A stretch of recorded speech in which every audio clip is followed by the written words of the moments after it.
Okay, we'll go ahead and get started. We're happy to have Xander Schauffele with us in the virtual interview room here at the Genesis Invitational. 5 top 10 finishes and 7 starts this season, Xander, including 3 runner-up finishes. I know you're looking to get back in the winner's circle soon, though, but can you comment on your season up to this point for us? Yeah, a lot of good and no wins so far. So overall, I mean, I'm pretty happy with how I'm playing, and it's always exciting to be here at Riviera. I just played 9 holes. That's not really about my season, but I'm excited to play here. The course is in incredible shape, and just like I just keep looking forward to the next week, basically. Yeah, this is your 4th start at this event, 3 top 25 finishes. What is it that you like so much about this golf course? It's on the West Coast for one. It's just tough. I mean, if you can name a harder course without any water hazards, for the most part, I'd wait and sit here. I mean, this course is for the setup and just having no real OB or hazards kind of anywhere on the property. It plays really difficult. So I think all of us appreciate the challenge. And Xander, before we open it up to questions, 2 second place finishes in the FedEx Cup and also a 3rd place finish in the FedEx Cup. Can you talk a little bit about what you think it'll take to push you over the top to finally win that this year? Can you repeat that one more time, please? Sorry, something was on your face. Yeah, I was just saying, you finished 2nd in the FedEx Cup twice, and you've also finished 3rd. Just unbelievable consistency. Talk a little bit about what you think it'll take to finally get over the hump to win the FedEx Cup. I think a little bit more self-belief. I keep putting myself in the situation. Haven't had a whole lot of success on Sundays recently, so overall, I think my scoring average on Sunday isn't bad. I think since I've been in contention, it's not as good as it normally is. I kind of shoot above my average, so just some mental adjustments and getting comfortable in that position. And I think the key to that is just a little bit more self-belief in the process and what I'm doing, and we should be good to go. All right. Well, thank you for that. We'll get started with questions, and we'll go to Jeff Shackelford. Hey, Xander, when you look at your finishes here, obviously quality finishes the last 3 years, but is it something that you just come back and keep kind of getting to know the golf course better in Riviera's case, or do you do anything where you look at any numbers and go, wow, I kind of need to think about how I play certain holes this time around? Yeah, the course it's so interesting. I mean, it's one of those places where you the more you play it, the more comfortable you get. The conditions this year are unbelievable. It's going to be playing very different than the last couple of years where it was kind of colder and sort of wet. So it's sort of because there isn't a whole lot of trouble on the property in terms of like penalties, you sort of get a little impatient and get aggressive when you shouldn't, and then you kind of pick up a bogey or double bogey pretty quickly, and it's probably the most frustrating way to do it. So I think patience is big out here. The greens are pure. I mean, you just got to hit it in the right spots, leave yourself below the hole, and that'll give yourself the best chance to win.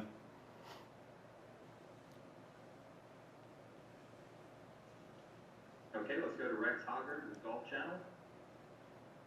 Hey, Xander, given the fact that Daniel won last week, Jordan Spieth is playing well again, when you look back and you think about that, all of the hype around the class of 2011, the high school class of 2011, does that seem like a long time ago to you? Yeah, I think so. I mean, I feel pretty old, I guess. There's a lot more younger guys out here that are playing great golf than myself. So, I'm 27 now. I think we're all about 27 or 28 years old, and there's a bunch of guys that are barely able to buy themselves a drink that are winning golf tournaments. So, I kind of feel old. And when you look back and you think of everything the class accomplished, I mean, could you have imagined that when you graduated from high school, that there would have been 4 or 5 of you that would have done this on the PGA Tour? I think so. I mean, most of the accolades go to Spieth and Justin Thomas. I mean, those two combined are sort of, if you look at what they've accomplished together at the ripe age of 27 apiece or 28, however old they are, it's pretty astonishing. Boog and I are coming up slowly, trying to catch them, I'd say.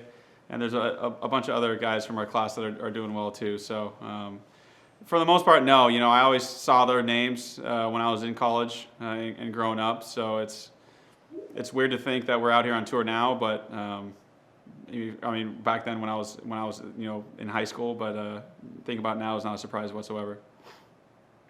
Thank you. Okay, let's go to Steve DeMeglio with USA Today. Xander, in Phoenix, you said you had to lick your wounds and come back. How long does it take you to get over something like that, if you do, and how do you get over something like that? You just take the positives from the week, identify sort of the mistakes that were made, and move along. You know, a couple glasses of wine that night and a good night of sleep was all I needed. You know, some hurt more than others. That one didn't really hurt. You know, it wasn't that I pissed too many shots away. I mean, I hit a few bad ones coming down the stretch, but for the most part, I kind of like was hanging tight, and just it was a very boring day in a bad way. So it was a good learning experience for me in a final group where sort of the whole group is a little stagnant, and like being aware of that situation. Awareness is key there. And I don't think either Scotty, Jordan, or myself were very aware that all of us were a little nervous. We got off to a slow start. I mean, our group collectively shot even par, and I looked at, Brooks's group. You had James Hahn, who was 7 under through 10 holes. Brooks shot 6 under, and you got Strick there, who's steady as ever, shooting 4 or 5 under. So you compare the two groups, and you kind of sit there and like, well, what group would I rather play in? You know what I mean? I can be playing kind of like C+ golf in a group where guys are making birdies left and right, and they're going to sort of drag me along the way, versus if you're playing great golf and no one in the group's kind of getting anything going, it's sort of, that can be the difference. So it was a really good learning experience for me moving forward. Does it get tougher with each week that you have a close call and you don't get the W? I mean, no, personally. I mean, I think the media will probably talk about it, saying it's going to get tougher and putting, dangling it in front of my face. But, it's sort of just at the end of the day, I think I look at all the winners out here or this year that I've won a lot, and repetitive winners, and I think the key ingredient is just self-belief coming down the stretch, to just really believe in what you got. And at the end of the day, that's kind of all it is. You can be playing incredible golf, and if you kind of doubt yourself for a second, it's going to catch you at the wrong time. And I think that's kind of what it's been for me. Thank you, sir. Okay, let's go to Daniel Rappaport with Golf Digest. Yeah, Xander, you mentioned that you can kind of stumble upon a bogey or double bogey here with no penalty strokes. It seems like the 10th hole is kind of where that happens for a lot of guys. What's your history like on that hole? And then what's your approach? It seems like more and more guys are going for it every year. Is that your approach, or can you see a scenario in which you might hang back? Statistically, I am, as my dad made aware to me today, that I'm not very good from 50 to 125 yards. I will not be laying up on that hole. That would leave me about 50 to 125 yards in. So I will be going for it like I have every other year, and kind of relying on getting up and down or a couple good bounces here and there. But the 10th is a special hole here. It's a key hole for the tournament, and it can kind of either make or break sort of your week. So no matter what the pick, you're going for it? I will be pulling some sort of furniture out on the tee. Got it, thanks. Okay, let's go to Bob Herrick with ESPN.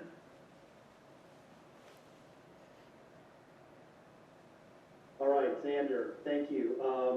We're almost, believe it or not, a year into the pandemic. Do you recall what you were thinking or what was going through your mind that day at Sawgrass? That Thursday, sort of when, the world was sort of coming to a halt around us all, and you guys were out there playing, and then obviously, that night it all came crashing down. I mean, I don't think anyone was as upset as Hideki shooting, 61 on, or whatever he shot, 63, on 63 on Thursday. I saw him in the parking lot. We're staying at the same hotel the next morning when he was flying back to Japan to sort of, collect his thoughts. And, he was in good spirits about it. But, back to Sawgrass, it's just the unknown. Everyone's sort of afraid of the unknown. You don't really know what to expect. No one really knew how serious or how, this whole virus was. And, all of us were a little rattled, I guess. It's a big tournament for us, and we were all excited. Everyone's, preparing for the Sawgrass like it's a major, so everyone's kind of with their teams and in their zones, and then we get pulled off the property and kicked out, basically. Or not kicked out, but we get pulled off and, sent back home. So I think everyone was thinking a lot of things, and once news hit, I think reality really set in when we were all quarantining at home, and I think that's sort of where all the thoughts sort of started to roll through.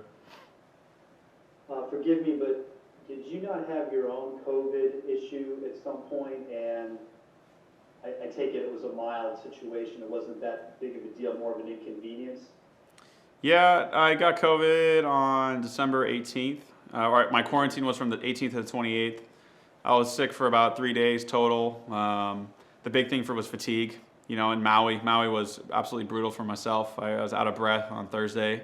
I called them COVID bogeys. I definitely made a fair share of COVID bogeys on Thursday and Friday out there, or COVID mistakes, mental mistakes, and just, it was, inconvenient. You know, I've had worse flu symptoms in the past, but fortunately I was, strong enough to push through it, and now I'm totally fine. Anybody in your family, get it also, or were you just, you were the only unlucky one?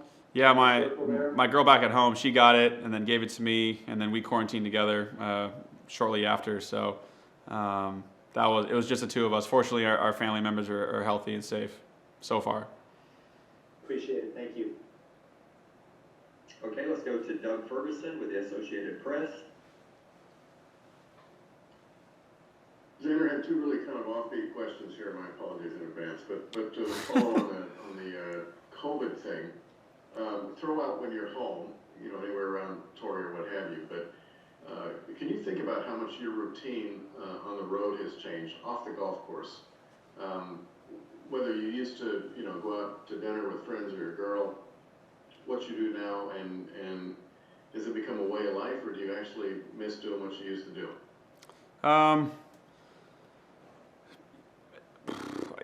A couple of my friends joked saying COVID didn't change my life at all. It actually made it more convenient because there's less traffic due to it. So for the most part, I'd say being here, or for example, my family's not allowed out here. So that sucks. My girl's not allowed out here. That sucks. But for the most part, I take golf pretty seriously, just like everyone else out here. I think we have our small teams, and we do our team dinners every once in a while, and you have your occasional spots that you like, but for the most part, I keep it very low key. It's tournament week. I'm not really trying to do anything crazy, and except prepare and practice and get ready. So out here, besides the fans, in terms of preparation, I don't think much has changed. You got to give yourself more time for testing. Since I got COVID, I'm kind of back to normal. I just go there and pick up my things since I have the antibodies. So overall, it hasn't been that big of a deal, just minus the fans, of course, which is a big deal. So I don't remember what your second question was. I haven't made it up yet. Okay, perfect. With your own experience, if someone asked you, do you like the new FedEx Cup finish format, the Tour Championship format, do you like it or no? Were you in favor of it before? Do you like it now? Wow, look at you, rattling the cage here. It's weird, I think typically you'd have the same winner at times. I was, the first of its kind, I guess, with the new rule where Dustin, won the whole thing, and I ended up kind of being the low man that week, finishing third. And, I understand why everyone does it. I think it would still, the problem is when, Tiger won, and then Justin Rose finished and won the FedEx Cup, and Rose is a very big name in our game, but everyone knows who Tiger Woods is, so attention was taken away, and sponsors get upset. So I understand the whole mix-up with the whole thing, but I think it wouldn't be that hard to run a parallel tournament besides, because official World Golf Ranking gave me a win at East Lake when I checked last. So it's a weird deal. It's identified on the official World Golf Ranking, and then on the PGA Tour it's not. So it's not really, I just play golf for a living. I just try to be good at one thing. You guys ask funny questions, and then I got an agent and a manager who can try and manage everything else. So I'm just kind of stuck in the middle, and I just try my best. All right, one more funny question. Fire away. What's the first thing that comes to mind when you hear the word USGA?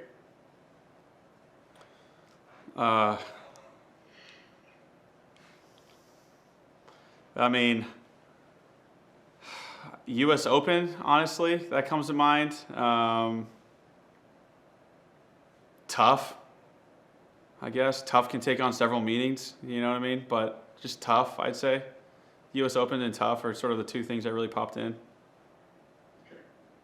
Thanks. You're not going to get anything out of me, Dougie. Found that out. Appreciate it. Okay, let's go back to Bob Herrick with ESPN. Hey, thanks again, Xander. Hey, just another sort of offbeat one for you. I'm just sort of curious. I realize you guys have your own thing going on, but, you know, a fairly prominent player, Ricky Fowler's struggling here for a while. Are you surprised? Have you noticed anything? And kind of hard to believe, but at this point he's not in the Masters. I did not know that, and I kind of know Ricky better now, you know, just from being out here, and something I always sort of try to model after Ricky was sort of his attitude growing up, watching him on TV. You see him on the range, you see him out here, you'd never even guess that he hasn't been playing great golf in the last couple of years. So I think his attitude is one to sort of, for kids to model after. It is surprising, that news you just told me, that he's not in the Masters. I don't know if he can qualify. I mean, if he wins this week, then he'll probably get in, or next week, or whenever. But you know, Butch was his old coach. He kind of, you know, stopped traveling as much, and he's working with John Tiller now, who's a great guy as well, good coach. And you know, I think he's kind of got caught in between sort of, you know, a big swing change and kind of finding his own swing again. So Ricky's a dangerous golfer. You know, he definitely he rides the wave when he's playing good golf. Birdies come in bunches, and he's older than me. He always jokes about being the old man, you know what I mean, being 30 or whatnot. But he's still super young in his prime. He definitely hasn't even touched his prime. So this is sort of a temporary thing. And just like sort of, you know, I spoke about Jordan. You know, Jordan's great play. You know, great for the game. When Ricky Fowler's playing well, it's also big for our game. So I'm big fans of both. I just wonder if those two examples, you mentioned Jordan too, are a cautionary tale. I mean, do you take that into your own mind to say, hey, you know, there's going to be some downtimes possibly. Golf is brutal. You know, it's a perfectionist game. We're constantly chasing.